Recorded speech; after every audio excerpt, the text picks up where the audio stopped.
Hello, hello, hello, beautiful souls. I am here today. What a beautiful morning, watching beautiful sun. I've been up since 4 a.m. I did a global human genome activation today. So we had people from Brazil, Hungary, Turkey, Uganda, England. We went all around the world, and we had 100 people on this call for the 100th monkey theory.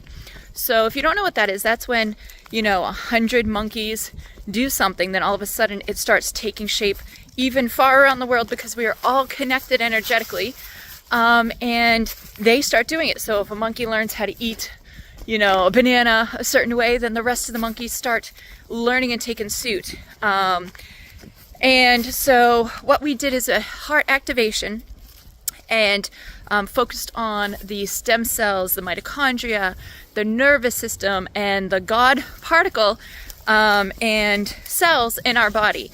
And we called in Mary Magdalene, Yahweh, Saint Germain, and Archangel Raphael to help in this activation to raise the human genome and bring it back to homeostasis. I don't know if that's the right word to use, because it's been mutated over time.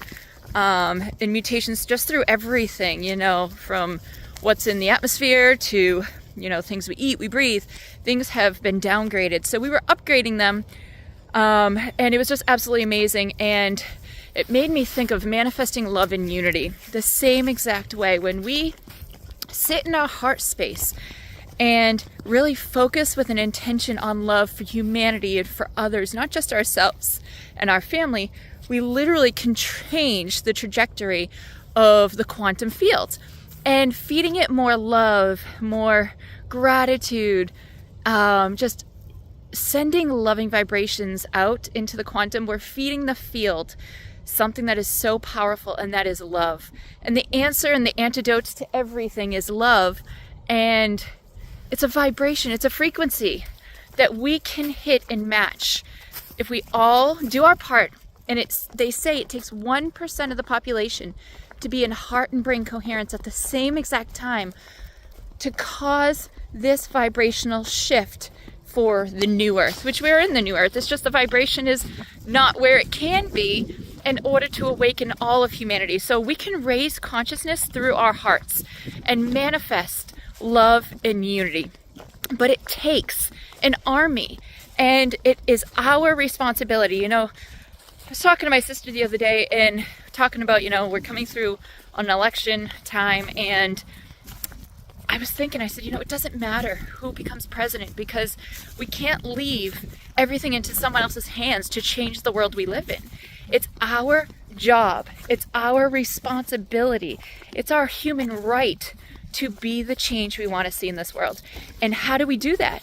We do it by first being loving, compassionate, and empathetic to others, to caring about others. And we have a lot of storms. Hurricane Milton's hitting the Tampa area, or lower parts of Florida, and we just had Hurricane Helene, and there was a lot of devastation. And if we all did our part, and part of me feels like God is doing this to wake up humanity to come together and help one another out and to be there for one another, because it seems to be only in times of devastation that we unite, that we come together as one and help out our brothers and sisters in Christ. Like, it's the only time we tend to take attention off of ourselves, sadly, and focus on the human race. And, the other day, Michael Jackson's song, Heal the World, Make It a Better Place for You and for Me and the entire human race, that song came into my mind, and it's so true. It's time we took matters into our own hands. And if everybody did their own inner work, rather than trying to change or fix anybody, work on ourselves and make sure every day we find a way to be grateful for 3 things, no matter how small. It could be, I'm so grateful for my lungs, to breathe the breath of life. I'm so grateful for my eyes to see the beauty that is around me. I'm so grateful for my ears to hear the birds chirping their beautiful songs. And we always have something to be grateful for. And gratitude is the attitude we need to start taking on rather than fear. Because where there is light, there can't be darkness. So all this fear that is in people's hearts and in their minds and in their emotions is actually killing us slowly. We are slowly working our way to extinction if we want to sit in fear. And we need to take the initiative to fall back into love for humanity, for love your neighbor as yourself. You know, do something kind for your neighbor. My neighbor, he is in his 80s and his wife passed away probably about 9 months ago. And since she's passed away, I've been making him dinner every night, Monday through Friday, because the weekends are unpredictable of where we're going to be with the kids. But he said, thank you. And I'm not saying it to boast, I'm saying it to find a way to be of service to other people in humanity. Oh, and here's my neighbor now. He's just driving by. So yeah, it's just so beautiful to know that we have a choice and the choice is ours. So I ask you all to make that choice. What do you want to do to serve humanity? If you don't feel like you have, a lot of people say, I can't serve, I have nothing, I have no money. Well, we've been fooled to think money is the answer to all of our problems. Money is the distraction. Yes, money can help, but what the biggest help we can give each other and that we can serve humanity is our heart. When we sit in our heart space for even 5-10 minutes, just focus breathing into the heart really slow, we literally are we're adding our electromagnetic frequency of love, the frequency of love out into the quantum field. And that is more powerful than what money can do, because money, you can't eat money. Well, you can't eat energy. Well, everything's energy. You can't eat the heart's power, but what you can do is raise the frequency and the consciousness of our planet, and that's going to bring the abundance. That's going to help more people not be in pain and suffering and fear, because on the opposite side of fear is love, and that's where we need to be, and you can't be on both. You can't have both. We've got to choose a side, and I choose love. And so instead of, during these times, judging other people for their beliefs and telling them they're wrong, just know that everybody's on their own journey and they have their own perspective. We have to stop judging and just falling into our heart and know that they are where they are with the beliefs that they have because of the life that they've lived. And we cannot judge anybody. We are meant to just be on our journey and do the best we can with the tools we've been given, because you don't know someone else's story, the way they look at life for some reason.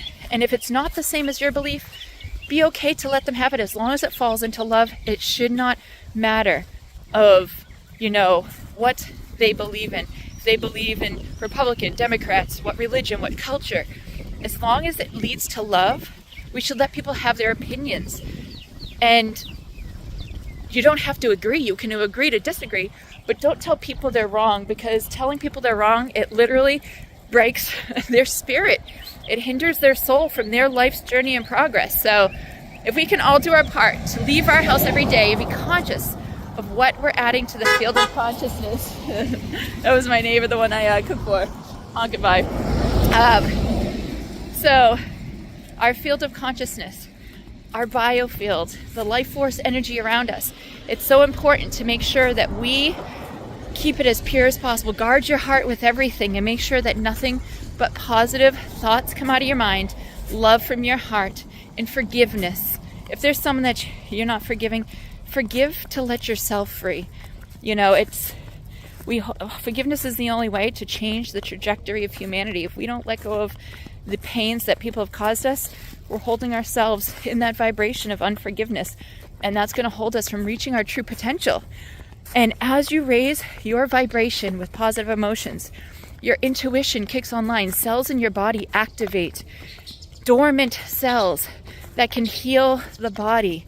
We are able and capable to heal ourselves. We're intuitive beings. Our body knows what it needs to heal. God gave us everything we need to survive, thrive, and live abundantly. We've just lost touch with that. So I ask that everybody who's watching this video take a moment to sit in your heart space and let's manifest love and unity and raise the consciousness together, because it takes an army, and they say 1% of the population. And if we can get this video out to enough people to realize that if we can all come together in love, and not love is romantic, how we've been taught, Love is a frequency, and we all do our part to raise the frequency, the vibration, and the consciousness of humanity. Watch heaven come down on earth. It is going to be the most beautiful moment, and that is my mission and why I started my nonprofit, the Heart and Soul Project, to open hearts, reignite souls, elevate souls, and unlock humanity's potential. So I hope you join me on this mission and start living from the heart. I wish you a blessed and beautiful day, my friends.